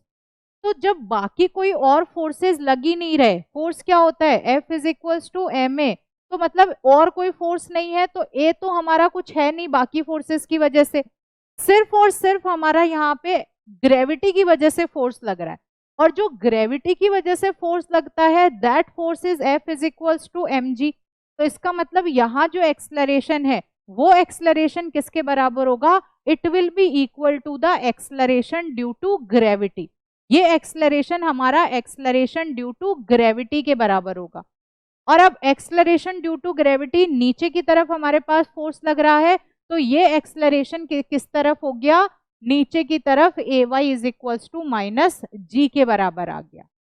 तो जब हम वर्टिकल मोशन की बात कर रहे हैं तो वर्टिकल मोशन में हमारी वेलोसिटी हो गई u sin थीटा हमारा एक्सलरेशन हो गया माइनस जी के बराबर। अब हमें क्या करना है, अब हमें डिस्प्लेसमेंट पता करना है। डिस्प्लेसमेंट के लिए हमारे पास में फॉर्मूला क्या है, डिस्प्लेसमेंट हमारा एस कहता है s is equals to U T plus half A T square. ये हमारा फॉर्मूला है डिस्प्लेसमेंट के लिए। u हमारे पास में कितना आया है, u हमारे पास है u sine theta into T plus half A T square. Half की जगह 1/2 की जगह तो 1/2 रखेंगे, a की जगह क्या हो गया है minus G, acceleration due to gravity minus G है, तो this is 1/2 G T square. ये हमारे पास में डिस्प्लेसमेंट के लिए इक्वेशन आती है, और ये हमारी जो इक्वेशन है this is the equation for displacement in the vertical direction. ये हमारे पास में इसकी इक्वेशन आ गई। डन है इतना। तो हमने प्रोजेक्टाइल मोशन फ्री फॉल की कंडीशन है, under the action of gravity होता है और कोई फोर्स नहीं लगता। किसी एंगल थीटा से किसी वेलोसिटी, इनिशियल वेलोसिटी यू से हम थ्रो करते हैं ऑब्जेक्ट को, फिर वो ऑब्जेक्ट जाता है और नीचे गिर जाता है under the action of gravity. इसमें दो मोशन होते हैं, एक हॉरिजॉन्टल एक वर्टिकल। हॉरिजॉन्टल मोशन जो है उसमें वेलोसिटी का कंपोनेंट u cos थीटा होगा, एक्सलरेशन 0 होता है और डिस्प्लेसमेंट हमारा u cos theta into T हो जाता है। वर्टिकल मोशन जब हमने किया तो वेलोसिटी का कंपोनेंट u sin थीटा है, एक्सलरेशन माइनस जी के बराबर है और डिस्प्लेसमेंट क्या आ गया हमारा u sin theta t minus 1/2 G T square के बराबर आ गया। ठीक है, आई होप इतना आपको क्लियर होगा। आगे चलते हैं। आगे अब हमारे पास में है, अगर हमने प्रोजेक्टाइल को किसी, अच्छा ये दोबारा वही चीज हमने बोली है, we x we cos theta and v y v sin theta, मतलब वो कंपोनेंट्स जो वेलोसिटी के हैं वही हमने दोबारा यहाँ पे बताए हैं। अब हम क्या कर रहे हैं, अब जो हमारा ये वी कॉस थीटा और वी साइन थीटा है, एक्स और वाई वाले जो कंपोनेंट्स है, हम क्या कर रहे हैं उनको इन वैल्यूज के अंदर पुट कर रहे हैं। ऐसा हमने पहले भी करके देख लिया है, अभी मैंने आपको बता ही दिया था कैसे। तो V x we cos theta आ गया, वी वाई ये वाला हमारे पास में आया, और ये जो डिस्प्लेसमेंट है v sin theta naught minus half g T square, ये भी अपन ने अभी कर लिया। तो this has been also done. अब बात आती है equation of path of a projectile. Projectile के पाथ की इक्वेशन क्या होगी ये हमें बतानी है। तो ये हॉरिजॉन्टल और वर्टिकल कंपोनेंट दोनों को ध्यान में रख के करनी पड़ेगी। तो हॉरिजॉन्टल मोशन के लिए जो डिस्प्लेसमेंट आया वो क्या आया हमारे पास में, v naught cos theta naught t.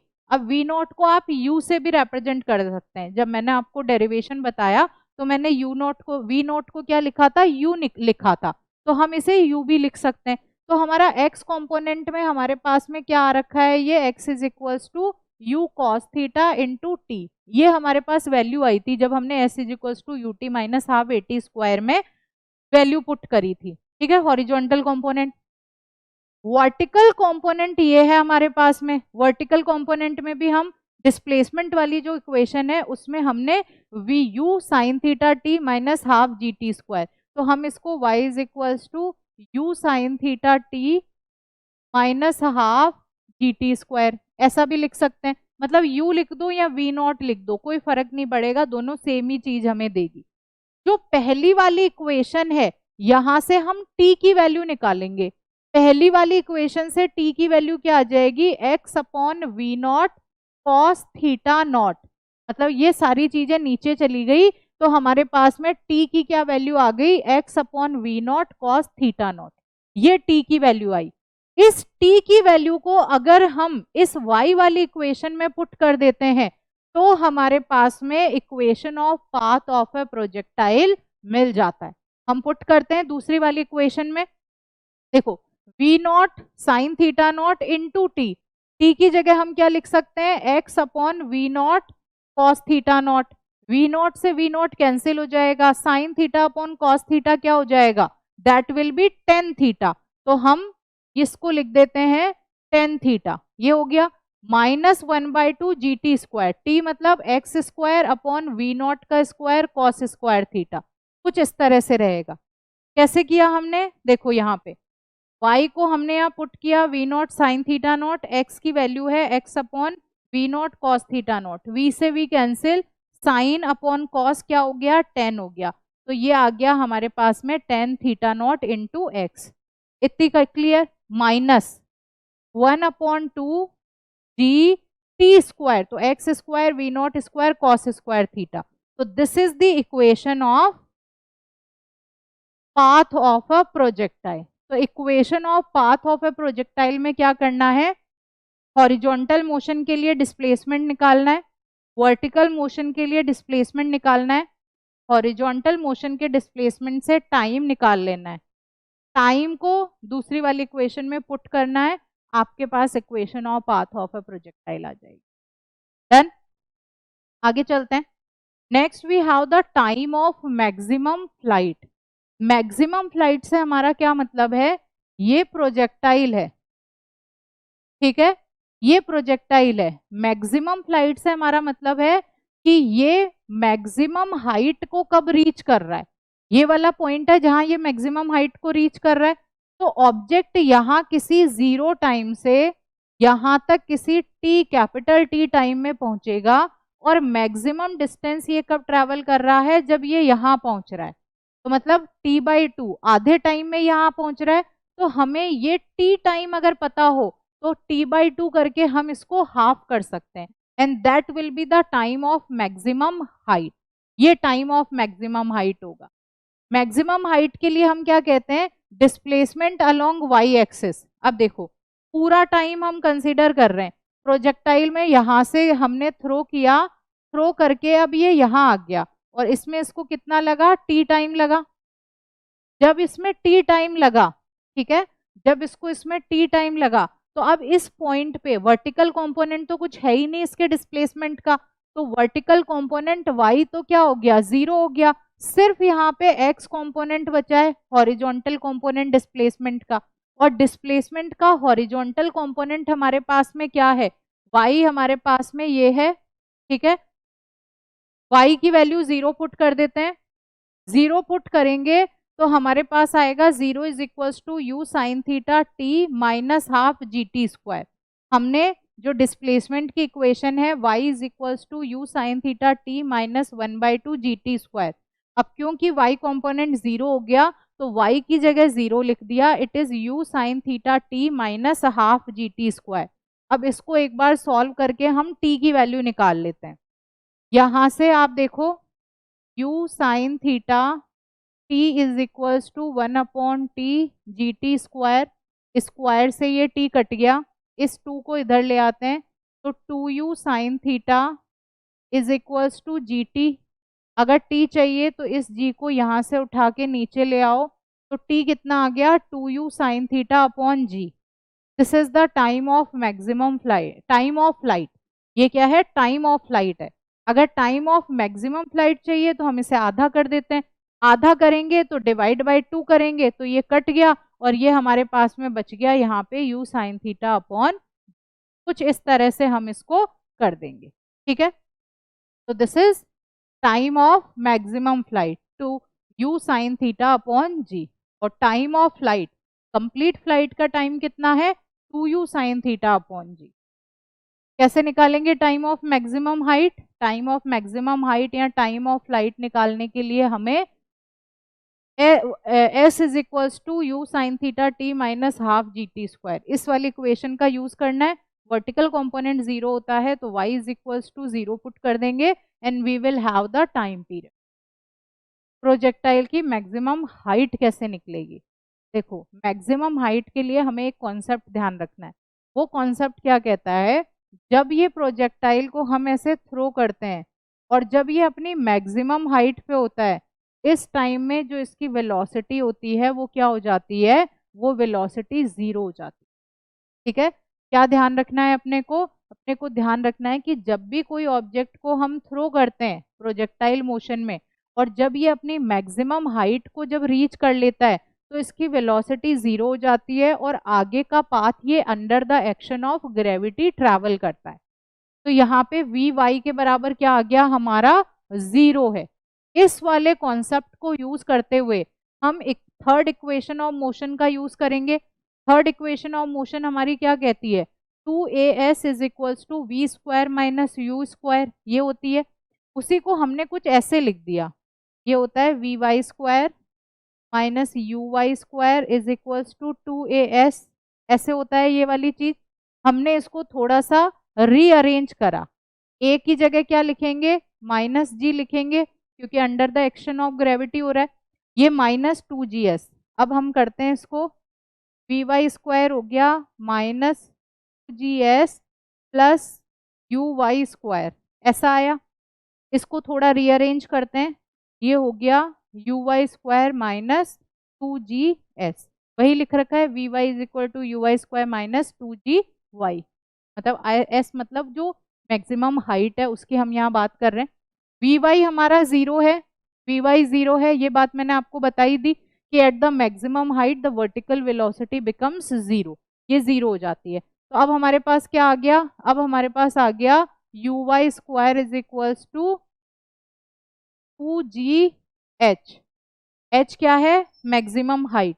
अब हम इसको और सॉल्व करते हैं आगे, जब इसको और आगे सॉल्व करेंगे तो हाइट आ जाएगी u y square upon 2g, this will be the formula for maximum height. ठीक है, यू वाई की जगह हम क्या लिख सकते हैं, u square sine square theta भी लिख सकते हैं अपॉन 2g, तो this can also be the formula for maximum height of a projectile. हमने equation of path of a projectile निकाला, हमने time period of light, time period of maximum height वो निकाल लिया, हमने मैक्सिमम हाइट निकाल ली यहाँ पे। ठीक है, अब हम बात करेंगे हॉरिजॉन्टल रेंज की। हॉरिजॉन्टल रेंज जो है हमारे पास में प्रोजेक्टाइल की, उससे मतलब क्या है, उससे हमारा मतलब है कि जो ये प्रोजेक्टाइल ने ये जो एक्स एक्सिस पे यहाँ पे जो मैक्सिमम डिस्टेंस ट्रैवल किया है, that is known as the horizontal range, इसे हम हॉरिजॉन्टल रेंज कहते हैं। तो अगर हमें ये डिस्प्लेसमेंट पता चल जाए तो हमारा बस वही हॉरिजॉन्टल रेंज है, और हमें चाहिए क्या, ये डिस्प्लेसमेंट ही चाहिए कि इसको फेंका तो ये कितनी दूरी पे जाके गिरा, वो कितनी दूरी है, that is known as the horizontal range x axis के ऊपर। अब एक्स एक्सिस के लिए हमारे पास डिस्प्लेसमेंट क्या आया, u cos theta into T. ठीक है, अब t है मतलब मैक्सिमम टाइम हो गया, यहां तक पहुंचेगा तो टोटल टाइम हो जाएगा यहां तक पहुंचने में। तो अगर हम यहाँ पे टोटल टाइम t का वैल्यू पुट कर देते हैं, टोटल टाइम ऑफ फ्लाइट हमारे पास क्या आया था, टोटल टाइम ऑफ फ्लाइट आया था हमारे पास 2u साइन थीटा अपॉन जी, ये formula total time of flight का आया था।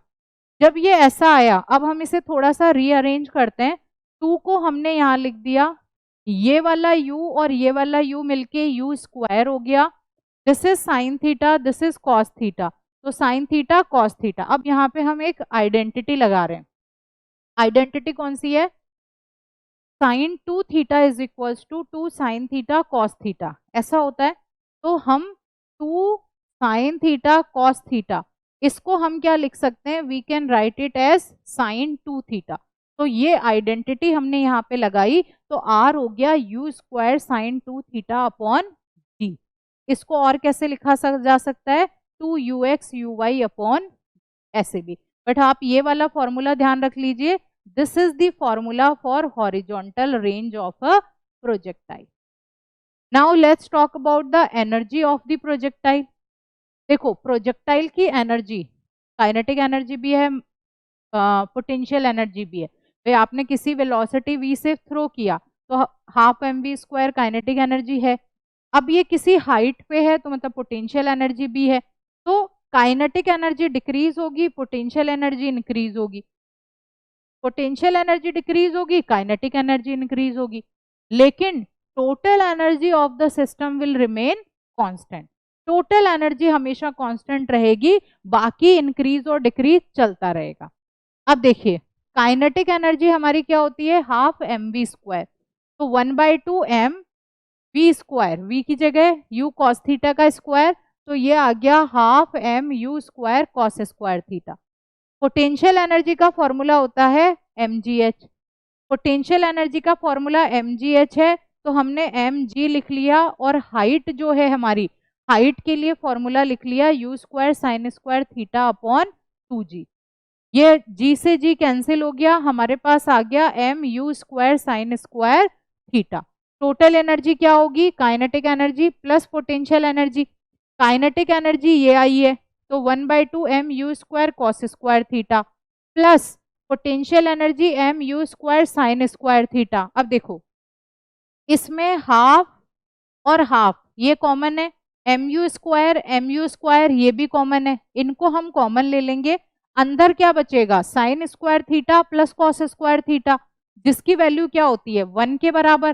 तो हमारे पास में जो टोटल एनर्जी आई वो तो एम यू स्क्वायर के बराबर ही आई, क्योंकि आगे जो हमारा sign square theta plus cos square theta है वो तो 1 के बराबर हो गया। तो मतलब टोटल एनर्जी रिमेन्स कांस्टेंट और बाकी काइनेटिक एनर्जी और पोटेंशियल एनर्जी एक दूसरे में कन्वर्ट होती रहती है। Next comes the circular motion. देखो अगर कोई भी ऑब्जेक्ट किसी एक्सिस ऑफ रोटेशन के रिस्पेक्ट में ऐसे सर्किल में मूव करता है तो हम कहते हैं कि उसका मोशन कैसा है, उसका मोशन सर्कुलर मोशन है। और किसी भी ऑब्जेक्ट को सर्कुलर मोशन में होने के लिए सेंट्रिपिटल फोर्स का होना बहुत जरूरी है। हमने दो फोर्सेस की बात की थी, one was the centripetal force and another one we talked about was centrifugal force. Centripetal force वो फोर्स होता है जो टूवर्ड्स द सेंटर लगता है। ये सर्किल है, ये सर्किल का सेंटर है, तो जो टूवर्ड्स द सेंटर जो फोर्स लगता है उसे हम सेंट्रीपिटल फोर्स कहते हैं। और जो away from the centre, centre के बाहर की तरफ जो फोर्स लगता है उसे हम सेंट्रीफ्यूगल फोर्स कहते हैं। तो सेंट्रीपिटल फोर्स का मतलब हो गया टुवर्ड्स द सेंटर, और जो अवे फ्रॉम द सेंटर है दैट इज सेंट्रीफ्यूगल फोर्स। तो यहाँ पे सेंट्रीपिटल फोर्स अगर होता है तो ही सर्कुलर मोशन पॉसिबल है, अदरवाइज सर्कुलर मोशन पॉसिबल नहीं होता है। ये बात आप हमेशा ध्यान रखेंगे। देखिए when a particle moves in a plane such that its distance from a fixed point remain constant, then we say that the motion is a circular motion and centripetal force is necessary for circular motion to take place. हमने अभी तक जो भी हमारा rectilinear motion किया उसमें हम लोगों ने कुछ कुछ यहाँ पे टर्मिनोलॉजीज का यूज किया, जैसे कि हमने बात की डिस्प्लेसमेंट की, डिस्प्लेसमेंट के बारे में हमने बात की, हमने वेलोसिटी देखी, हमने यहाँ पे एक्सलरेशन देखा, उसके बाद में हमने इक्वेशंस ऑफ मोशन पढ़ी, ठीक है, हमने फोर्स पढ़ा, हमने बहुत सारी चीजें देखी। अब जो हमारा मोशन है वो कैसा है, अब वो सर्कुलर मोशन है, अब वो सर्किल में ट्रैवल कर रहा है।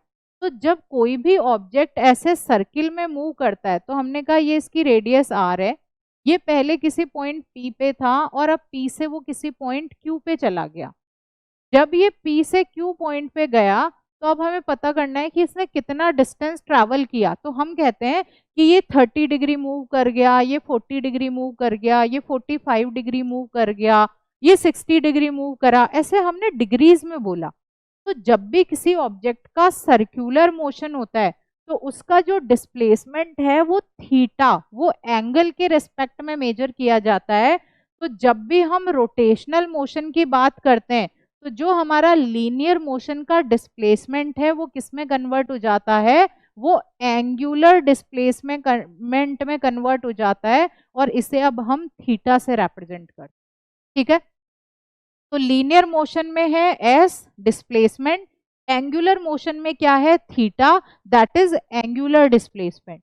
और ये जो एंगुलर डिस्प्लेसमेंट है इसकी वैल्यू आर्क अपॉन रेडियस के बराबर होती है, और हम इसे रेडियंस में मेजर करते हैं, मतलब जो एसआई यूनिट है that is radian. Then there comes the velocity. देखो लीनियर मोशन में वेलोसिटी है, जो एंगुलर मोशन होगा उसके अंदर this velocity will convert into angular velocity, और जो एंगुलर वेलोसिटी है उसे हम ओमेगा से रिप्रेजेंट करते हैं। एंगुलर वेलोसिटी क्या होती है ओमेगा, और जो हमारी एंगुलर वेलोसिटी ओमेगा है it will be equal to change in angular displacement पर यूनिट टाइम। ये हमारा नॉर्मल वेलोसिटी क्या होता है, वेलोसिटी हमारी होती है चेंज इन डिस्प्लेसमेंट पर यूनिट टाइम। तो एंगुलर वेलोसिटी किसके बराबर हो जाएगी? चेंज इन एंगुलर डिस्प्लेसमेंट पर यूनिट टाइम। वो हमारा मीटर पर सेकेंड था, ये रेडियन पर सेकेंड हो जाएगा। Then there comes the acceleration. देखो अब एक्सलरेशन जब आएगा तो एक्सलरेशन नॉर्मल जो हमारा एक्सलरेशन होता है वो हम कह देते हैं a is change in velocity पर unit time, v upon t. अगर हम यहाँ एंगुलर वेलोसिटी की बात करें तो हम उसे एंगुलर एक्सलरेशन, तो एंगुलर एक्सलरेशन को हम अल्फा से रिप्रेजेंट करते हैं and it will be equal to change in angular velocity पर यूनिट टाइम। लेकिन जब भी कोई ऑब्जेक्ट सर्किल में मूव करता है तो हमने कहा यहाँ पे एक सेंट्रिपिटल फोर्स भी लग रहा है। सेंट्रिपिटल फोर्स लग रहा है, इसका मतलब एक एक्सलरेशन हमारा सेंट्रिपिटल फोर्स की वजह से होगा, एक जो एक्सलरेशन है that is due to the tangential acceleration. तो हमारे पास यहाँ पे दो एक्सलरेशन है, एक टेंजेंशियल एक्सलरेशन, दूसरा सेंट्रिपिटल एक्सलरेशन। ठीक है, तो नॉर्मल लीनियर मोशन की वेलोसिटी जो होगी वो एंगुलर वेलोसिटी होगी, डिस्प्लेसमेंट एंगुलर डिस्प्लेसमेंट हो गया, और जो एक्सलरेशन था वो टेंजेंशियल प्लस सेंट्रिपिटल एक्सलरेशन हो जाता है। डन है। अगर छोटा सा स्मॉल डी थीटा लेते हैं तो वो वेक्टर क्वांटिटी होती है, अगर बड़ा एंगल हो जाता है तो then we consider it as scalar quantity. Angular velocity omega is d theta upon D t. ठीक है, अच्छा ये इंपॉर्टेंट है, the relation between angular velocity and linear velocity. इस रिलेशनशिप को आप हमेशा याद रखोगे, b v is equals to r omega. ये मल्टीपल टाइम्स हमें यूज होगी, तो हम बहुत बार इसका यूज करेंगे, v is equals to r omega का। कैसे निकलेगी हमारी लीनियर वेलोसिटी और एंगुलर वेलोसिटी का रिलेशन? हमें पता है थीटा किसके बराबर होता है? आर्क अपॉन रेडियस के बराबर होता है। ठीक है, आर्क अपॉन रेडियस के बराबर है, आर्क डेल्टा एस के बराबर है, रेडियस आर के बराबर। अगर मुझे डेल्टा एस चाहिए, मैं इसको इससे मल्टीप्लाई कर दूं तो ये delta theta into r it will be equal to delta s, ये इसके बराबर हो जाएगा।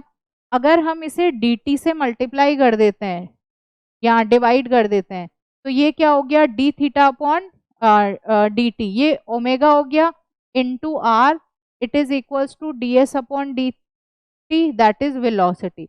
तो v इज इक्वल्स टू क्या आ गया? v is equals to r omega आ गया। तो आप theta is equals to arc upon radius का फॉर्मूला यूज करोगे and you will find out that हमारे पास में v किसके बराबर आता है? आर ओमेगा के बराबर आ जाता है। ठीक है, चलो नेक्स्ट आगे चलते हैं। Now we have the relation between linear and angular acceleration. अभी अभी हमारे पास में यहाँ पे आया v is equals to omega into r. Acceleration क्या होता है? चेंज इन वेलोसिटी पर unit time, dv upon dt होता है। हम क्या करते हैं, v की जगह r ओमेगा पुट कर देते हैं, तो हमने यहाँ पे a is equals to d upon dt, और जो हमारे पास वेलोसिटी है उसकी जगह हमने लिख दिया ओमेगा इंटू आर। अब जब इसको हम डिफ्रेंशिएट करेंगे तो ये कैसे हो जाएगा? एक बार ओमेगा बाहर आ जाएगा, this will B D R upon D T. दूसरा हमारे पास क्या आ जाएगा? फिर हम प्लस करेंगे, इसको प्लस करके ये हो जाएगा R D omega upon D T. अब देखिए ओमेगा तो यहाँ पे ऐसा का ऐसा रहेगा, D R upon D T क्या है? चेंज इन डिस्प्लेसमेंट पर यूनिट टाइम, तो ये हमारा वेलोसिटी के बराबर हो जाएगा, plus R D omega upon D T. D omega upon D T मैंने आपको बताया था एंगुलर एक्सलरेशन होता है, तो एंगुलर एक्सलरेशन है तो हम इसको लिखते हैं एल्फा से। तो हमारे पास में लीनियर और एंगुलर एक्सलरेशन में क्या रिलेशन आ गया? ये कुछ इस तरह का रिलेशन हमारे पास में आ जाता है। ये वाला जो है हमारा that is tangential acceleration and this is known as the centripetal acceleration. तो इसलिए जब भी सर्कुलर मोशन होता है तो वहां पे दो तरह के एक्सलरेशन होंगे, one is tangential, another one is centripetal. तो ये दोनों एक्सलरेशंस कुछ इस तरह से आएंगे। टेंजेंशियल एक्सलरेशन जो है अगर वो नहीं भी होता है तो भी चल जाएगा, लेकिन सेंट्रिपिटल एक्सलरेशन का होना जरूरी है अगर हम सर्कुलर मोशन करवा रहे हैं। टेंजेंशियल एक्सलरेशन हमारे पास किसके बराबर आया? एल्फा इंटू आर के बराबर आया। अगर वेलोसिटी इंक्रीज होती है टेंजेंशियल एक्सलरेशन कैसा आता है? पॉजिटिव आता है। अगर वेलोसिटी डिक्रीज होती है टेंजेंशियल एक्सेलरेशन क्या आता है, नेगेटिव आता है। और अगर वेलोसिटी कैसी है, अगर वेलोसिटी कांस्टेंट है तो उस वाले केस में टेंजेंशियल एक्सेलरेशन क्या हो जाएगा, इट विल बिकम जीरो। ठीक है, सेंट्रिपिटल एक्सेलरेशन की बात करें, सेंट्रिपिटल एक्सेलरेशन का फॉर्मूला है AC is equals to omega into v. अब हम क्या कर रहे हैं, v की जगह r ओमेगा वाला फॉर्मूला रख देते हैं। जैसे ही हमने v is equals to r omega रखा तो हमारे पास में सेंट्रिपिटल एक्सेलरेशन क्या आ गया, ओमेगा स्क्वायर r के बराबर आ गया। ठीक है, ओमेगा स्क्वायर r के बराबर आया और हम कहते हैं सेंट्रिपिटल एक्सेलरेशन हमेशा वेलोसिटी के परपेंडिकुलर होगा, देयरफॉर ये हमारा कुछ इस तरह से आएगा।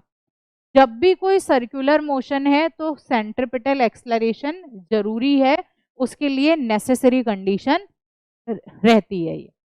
यूनिफॉर्म सर्कुलर मोशन क्या होता है, जब कोई भी ऑब्जेक्ट कांस्टेंट स्पीड से मूव करता है, सर्किल में मूव कर रहा है लेकिन कांस्टेंट स्पीड से मूव कर रहा है, तो हम उस वाले मोशन को यूनिफॉर्म सर्कुलर मोशन कह देते हैं। इस वाले केस में क्या होता है, स्पीड कांस्टेंट होती है लेकिन हमारा डायरेक्शन क्या होता है, वो कंटिन्यूएशन में चेंज होता रहता है। आप ऐसे देखो, ये ऑब्जेक्ट है ऐसे मूव कर रहा है, हो सकता है इसकी स्पीड कांस्टेंट हो लेकिन इसका जो वेक्टर है, मतलब जो इसकी डायरेक्शन है, वो कंटिन्यूएशन में चेंज होती जा रही है।